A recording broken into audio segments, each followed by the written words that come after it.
Mesdames et messieurs, bonjour et bienvenue sur Nyan 7. Aujourd'hui, nous voulons découvrir notre ennemi légendaire, l'ennemi de tout le monde. Qui est-il? C'est le diable. Le diable, c'est qui? Pourquoi on dit qu'il est le diable? Qu'est-ce qu'il représente en clair?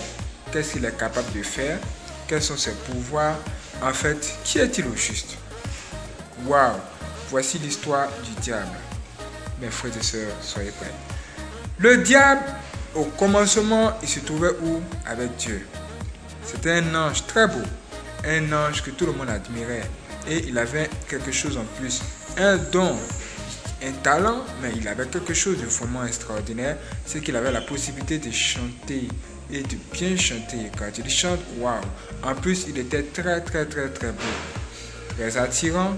Franchement, il était extraordinaire au point où on l'appelait Lucifer, l'ange de lumière. Mais un jour, le diable a comploté contre Dieu, selon que la parole de Dieu nous a révélé. Le diable a comploté contre Dieu et il a essayé de renverser son pouvoir, de renverser son trône. Pour cela, il a détourné le 1/3 des anges du ciel et il a combattu le Dieu Tout-Puissant lui-même. Waouh, le diable. Ça veut dire qu'en ce moment-là, on pourrait comprendre que le diable, il avait quand même un pouvoir. Le pouvoir de quoi? De corruption et ou encore de séduction. Par sa beauté, ou encore par son charisme, ou encore par le poste important qu'il occupait là-bas, il a pu séduire qui? Le 1/3 des anges de Dieu lui-même. Et quand il y a eu combat, le diable est tombé du ciel avec tous ces anges-là ou sur la terre. C'est ce moment-là que le Seigneur a dit malheur à la terre parce que le diable est descendu animé d'une grande colère. Le diable qui est descendu comme un éclair sur la terre, il est descendu avec ses anges qu'on appelle aujourd'hui des anges déchus qui se sont transformés même en démons. Ces anges-là sont tombés dans divers lieux de ce monde comme les forêts ou encore les eaux. Dans les eaux, on retrouve là-bas les sirènes. Dans la forêt, on retrouve les génies. Mes frères et sœurs, il y a beaucoup de choses graves qui se passent, mais en clair, ce sont des démons ou encore des anges déchus. Le diable s'appelle Lucifer, c'est vrai. On l'appelle Satan. Oui, le Satan veut dire tout simplement ennemi de Dieu. Et le diable a été à l'origine de tout ce qui s'est passé dans le jardin d'Éden. C'est lui-même qui a corrompu Ève, qui lui a raconté des histoires. Ça veut dire qu'en ce moment-là, quand le diable est venu et qu'il a raconté de telles histoires à Ève, ce qu'il lui a raconté lui a tout simplement ouvert les yeux lorsque elle-même elle a consommé le fruit du bien et du mal. C'est en ce moment-là que tous les satanistes du monde entier ont reconnu le diable comme celui qui a ouvert les yeux de la connaissance ou encore qui a donné la connaissance à l'homme. Ils reconnaissent donc le diable comme quelqu'un de bien alors que le diable est censé être mauvais. Le vrai visage du diable, c'est que c'est une personne animée d'une grande colère ou encore d'un esprit de destruction qui cherche tout simplement à détruire tous les humains, même les satanistes. Ça veut dire quoi? Le diable a avec lui des personnes, des humains corrompus, des personnes qui ont abandonné le chemin de Dieu et qui ont décidé d'être avec le diable, de baptiser avec le diable pour la richesse, toutes ces histoires. Ça veut dire qu'également le diable a la possibilité de donner des richesses aux humains dans la mesure où sur la terre, il occupe un poste très important et il est vraiment en bonne position. Ça veut dire que si vous avez besoin de richesses rapides ou encore d'un bon poste, vous pouvez tout simplement le contacter, mais vous devenez automatiquement un agent de Satan et la richesse qu'il va vous donner ne vous permettra pas d'être heureux parce qu'il est le diable et représente donc le mal. Quand on va plus loin, on voit que le diable, il a décidé également de se déguiser de se déguiser en bonne personne puisqu'il est un ange de lumière. Mais là, il se déguise pour entrer où? Dans l'église de Dieu. Ça veut dire qu'aujourd'hui, le diable peut prendre la forme des humains, il peut prendre l'apparence et il se cache même dans les humains. Vous allez voir qu'il y a des personnes qui vont venir et ils seront animés d'un esprit de destruction. Mais qu'est-ce qui fait ça? Mes frères et sœurs, c'est le diable lui-même qui est derrière cette histoire et c'est lui-même qui possède les humains ou encore que les esprits des idées de destruction. Vous voyez les armes, toutes ces armes qu'on fabrique aujourd'hui, les armes de destruction massive qu'on fabrique aujourd'hui, franchement, ces armes de destruction massive là sont mauvaises. Ça veut dire que ceux qui les conçoivent sont bien évidemment inspirés par le diable. Ça veut dire que le diable a toujours sa puissance sur la terre dans tous les domaines. Et il a la possibilité de pousser même les humains à s'auto-détruire.